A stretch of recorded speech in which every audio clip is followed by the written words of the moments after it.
देखिए, आज मैं आप लोगों को रसायन विज्ञान केमिस्ट्री के बारे में बताने जा रहा हूँ।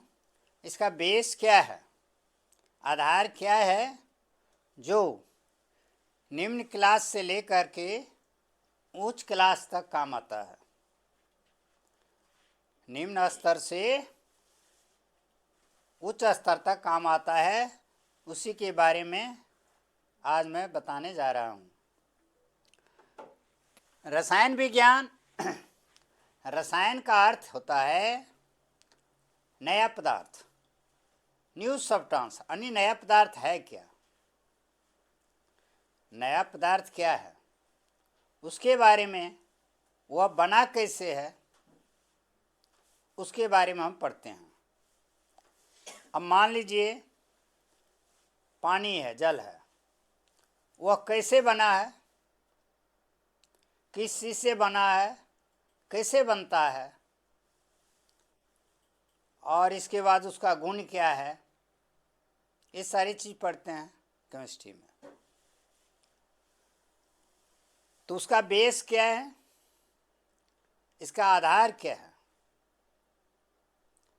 इसका बेस है एलिमेंट, यानी तत्व। तो सबसे पहले हम इसमें तत्व के बारे में पढ़ते हैं। आखिरी एलिमेंट है क्या, ये तत्व क्या चीज़ है। उसे रामायण में तुलसीदास जी लिखे थे, क्षितिजल पावक गगन समीरा। ये 5 चीज को तत्व माने थे, उसमें जल भी आया है। लेकिन अभी मॉडर्न एज में, आधुनिक युग में जल यौगिक है। तो बेस इसका तत्व है, एलिमेंट है। यानी हम तत्व कहेंगे किसको, उसका परिभाषा सब जानते हैं। ऐसा पदार्थ जो किसी भी वैज्ञानिक साधन से विभिन्न गुण वाले पदार्थों में खंडित नहीं किया जा सकता। मतलब अब खंडित का अर्थ ये नहीं हुआ कोई लकड़ी है, कोई पेंसिल है, उसको हम तोड़ देंगे तो खंडित हो गया, ऐसा खंडित नहीं। खंडित का अर्थ ये है उसमें 2 विभिन्न गुण वाले पदार्थ में अलग नहीं किया जा सकता है। 2 विभिन्न गुण वाले पदार्थ। अब 2 विभिन्न गुण वाले पदार्थ क्या हुआ, मान लिए पानी है, बच्चे भी जानते हैं वह हाइड्रोजन और ऑक्सीजन से बना है। तो यहाँ हाइड्रोजन का अलग गुण है, ऑक्सीजन का अलग गुण है। इसलिए हम कहते हैं पानी जो बना है 2 विभिन्न गुण वाले पदार्थ से बना है। तो फिर तत्व हुआ क्या, वही जो पदार्थ का खंड या विखंडन भिन्न भिन्न गुण वाले पदार्थों में नहीं किया जा सकता। अर्थात उसका सीधा परिभाषा एकदम सटीक तत्व है जो एक ही प्रकार के परमाणुओं से बना है।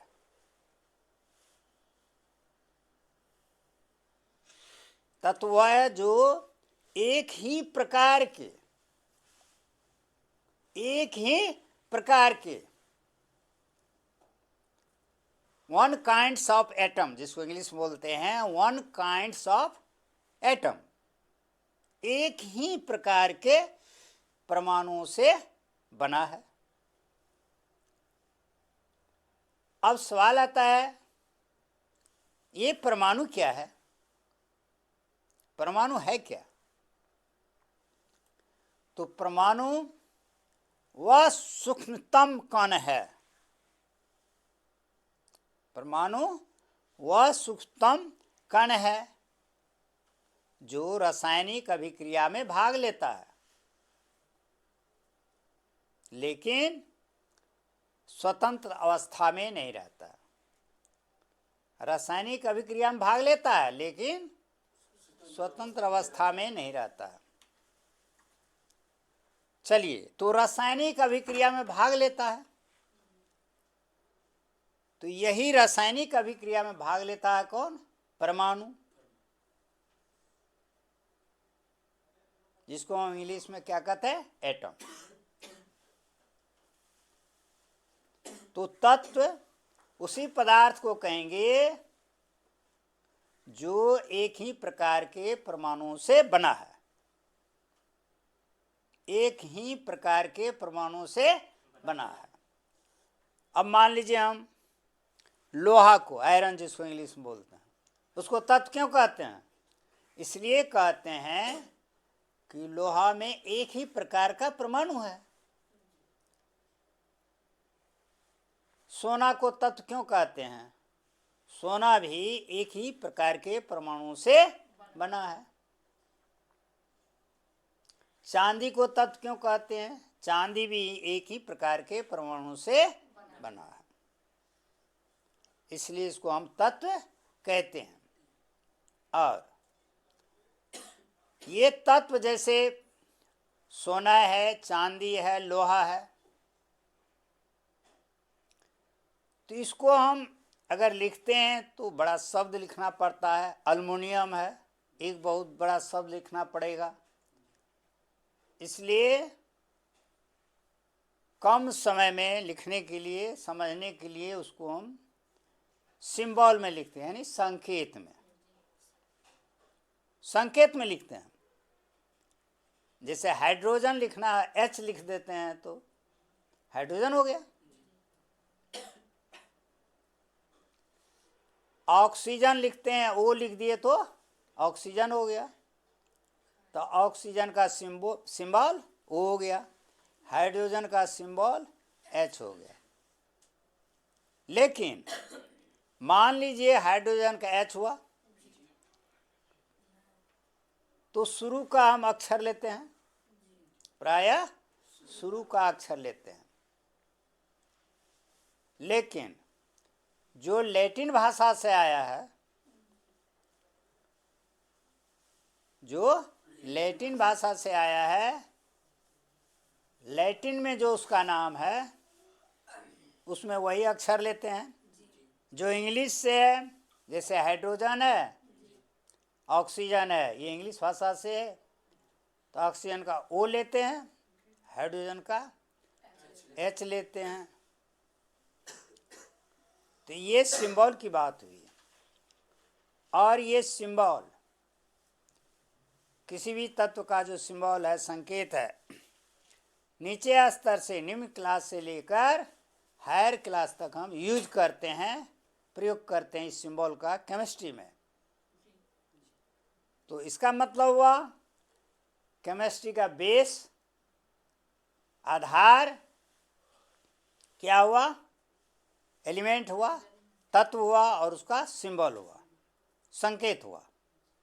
क्या हुआ? संकेत हुआ। दूसरी बात, हम अभी बता चुके हैं पहले, जो कोई भी जो अभिक्रिया होती है उसमें परमाणु भाग लेता है। कोई भी रिएक्शन होता है तो उसमें परमाणु भाग लेता है। इसलिए हमको जानना पड़ता है किसी भी तत्व का परमाणु संख्या क्या है, किसी भी तत्व का परमाणु संख्या क्या है। इसलिए हम परमाणु संख्या उसका जानते हैं, क्योंकि परमाणु ही रासायनिक अभिक्रिया में भाग लेता है। आगे चलकर आप पढ़ेंगे हायर क्लास में, जो अभिक्रिया में नाभिक भी भाग लेता है, नाभिक भी। तो नाभिक भी भाग लेता है अभिक्रिया में, रिएक्शन में, तो उसको हम कहते हैं नाभिकीय अभिक्रिया।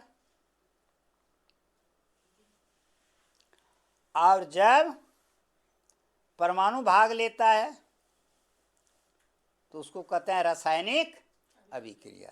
ये अंतर है। तो केमिस्ट्री के का जो बेस है में, ये दो चीज़ है। रासायनिक अभिक्रिया और नाभिकीय अभिक्रिया। तो रासायनिक अभिक्रिया में भाग लेता है परमाणु, इसलिए हम परमाणु के बारे में शुरू से ही जानकारी प्राप्त कर लेते हैं।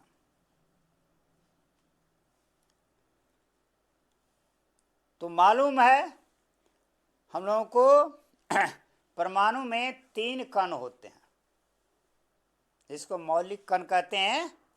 3 कण होते हैं परमाणु में, 3 कण होते हैं, इलेक्ट्रॉन, प्रोटॉन और न्यूट्रॉन। ये 3 कण होते हैं, इलेक्ट्रॉन, प्रोटॉन और न्यूट्रॉन। तो ये 3 कण होते हैं। तो ये 3 कण होते हैं परमाणु में। तो परमाणु में भाग लेता है, परमाणु जब भाग लेता है तो उसके बारे में हम जानते हैं, जानना पड़ता है इलेक्ट्रॉन के बारे में। तो इलेक्ट्रॉन में ऋण आवेश होता है, और प्रोटॉन में धन आवेश होता है, और न्यूट्रॉन में कोई आवेश नहीं होता। ये चीज हमेशा ख्याल रखना हमको। और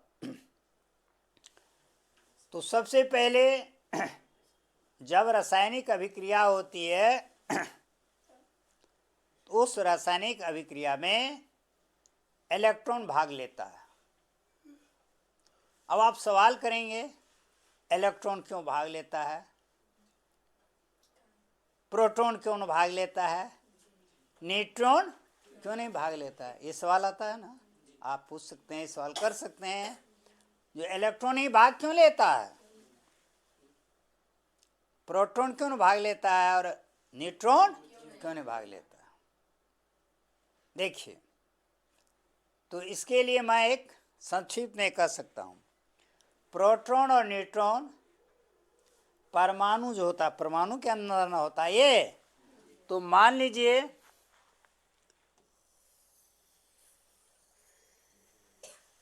ये परमाणु है, ये क्या है, परमाणु है। ये क्या हुआ, ये परमाणु है। और परमाणु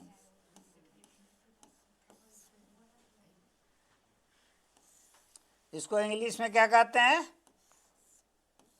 एटम, ATOM, एटम बोलते हैं। ये परमाणु है। और इस परमाणु के नाभिक यानी बीच में, कहाँ, तो मान लीजिए इसका बीच कहाँ होगा, अंदाज से यहाँ होगा।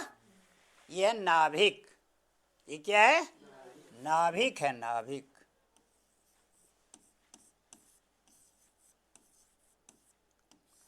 परमाणु का ही क्या हुआ, नाभिक हो गया।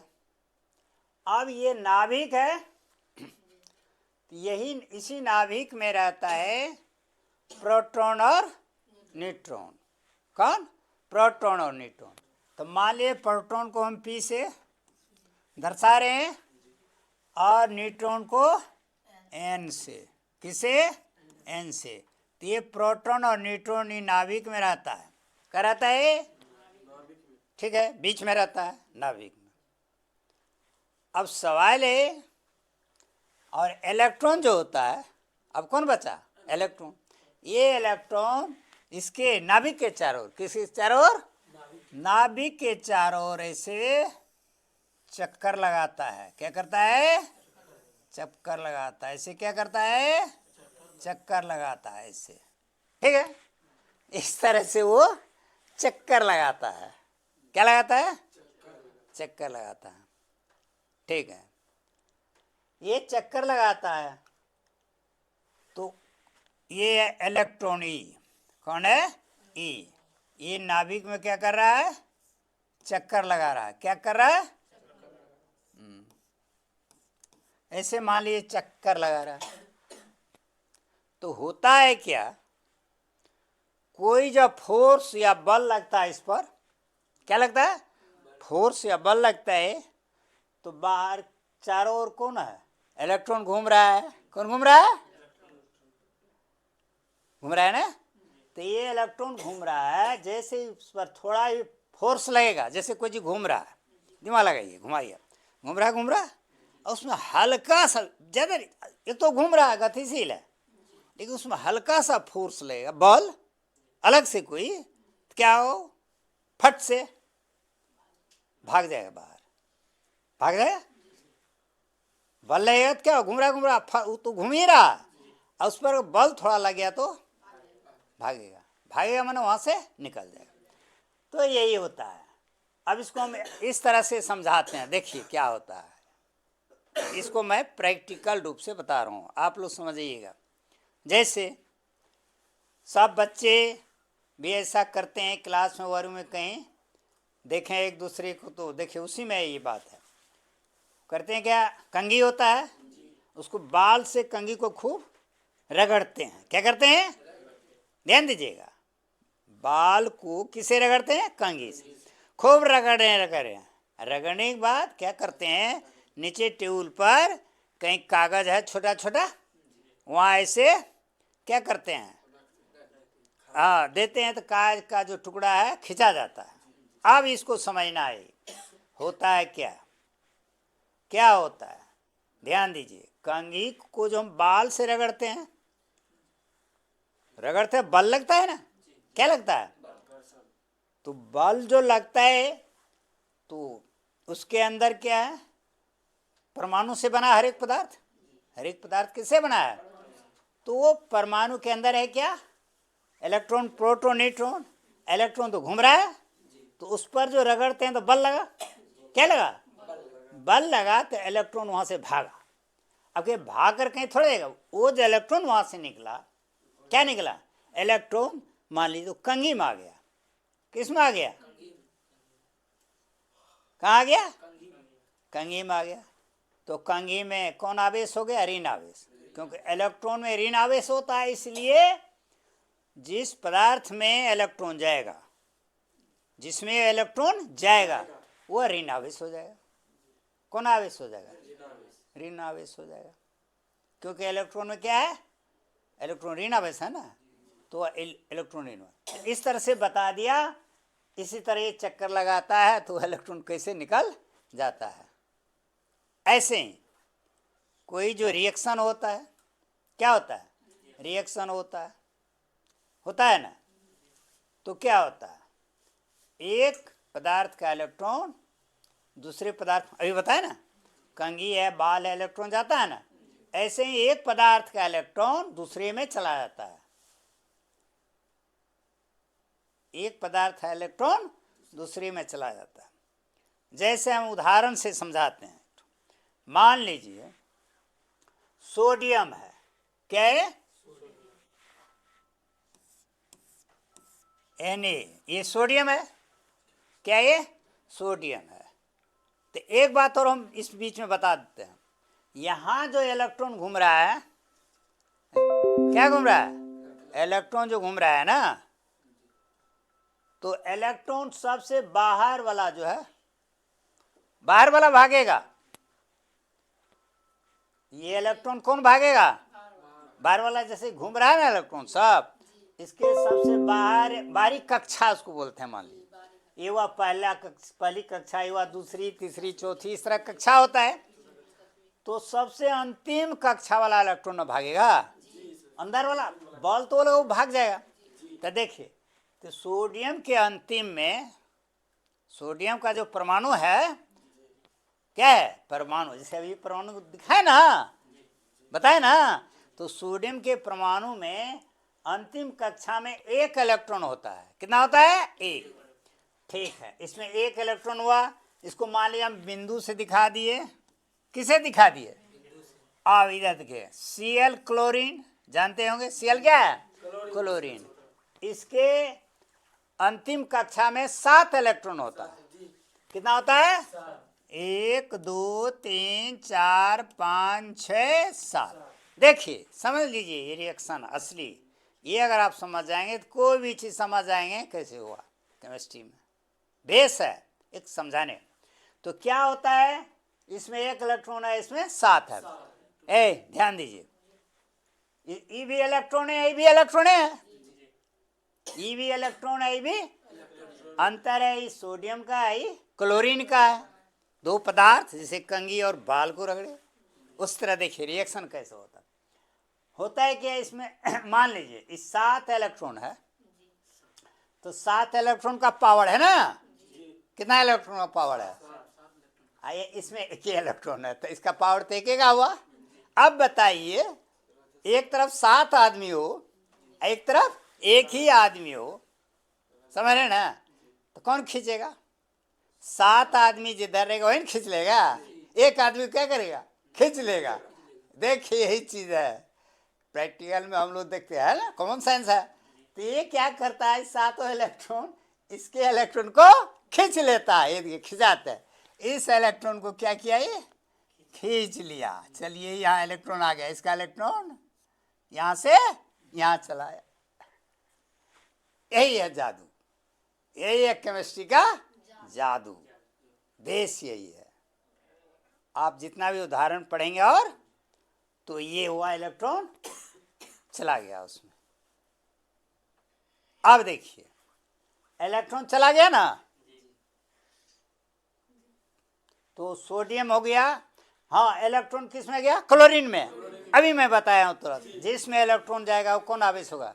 ऋण आवेश, ऋण आवेश होगा। तो ये क्लोरीन हो गया ऋण आवेश, कौन आवेश हुआ? ये ऋण आवेश हो गया क्योंकि इसमें इलेक्ट्रॉन गया, सीधी बात है। पहले मैं बताया हूं जिसमें इलेक्ट्रॉन जाएगा ऋण आवेश ना होगा, है नहीं होगा। मान लीजिए पानी है खाली एक बर्तन में, एक बर्तन में पानी में चीनी घुला हुआ, क्या घुला हुआ? चीनी। अगर इसको डालेंगे पानी में तो क्या वो पानी मीठा होगा ना? क्यों? ये चीनी मीठा था, उसमें गया तो मीठा हो गया। ये दिमागी चीज बस। तो ये ऋण आवेश हो गया कौन? क्लोरीन। क्लोरीन हो गया ऋण आवेश। चलिए और ये सोडियम हुआ, एक बार मान लीजिए इससे तो इलेक्ट्रॉन निकल गया, क्या हो गया? निकल ना गया, तो ये हो गया धन आवेश। कौन आवेश? तो इसको हम ऐसे लिखते हैं, देखिए तो ये हो गया Na प्लस Cl माइनस, यही होगा। देखिए यही केमिस्ट्री का जादू। माइनस माना ऋण आवेश, प्लस माना धन आवेश, है ना। तो इस तरह से ये रिएक्शन होता है, ठीक है। अब आप फिर मिलेंगे दूसरे दिन। बताइए और एक हाँ बताइए अब मिलेंगे दूसरे दिन। हो गया, हो गया, छोड़ दीजिए उसको, काटते हैं क्या? अच्छा नहीं बोलते हैं तो आवाज़ जोर से।